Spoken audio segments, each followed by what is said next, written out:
श्रियकान्ताय कल्याणनिधये निधयेऽर्तिनाम् श्रीवेङ्कटनिवासाय श्रीनिवासाय मङ्गलम्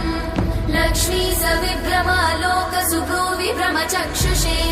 चक्षुषे सर्वलोकानां वेङ्कटेशाय मङ्गलम् श्रीवेङ्कटाद्रिशृङ्गाग्रमङ्गलाभरणाङ्ग्रये मङ्गलानां निवासाय श्रीनिवासाय मङ्गलम् सर्वावयव सौन्दर्य सम्पदा सर्वचेतसां सदा सम्मोहनायास्तु वेङ्कटेशाय मङ्गलम् नित्याय निरवध्याय सत्यानन्दचिदात्मने सर्वान्तरात्मने श्रीमद् वेङ्कटेशाय मङ्गलम्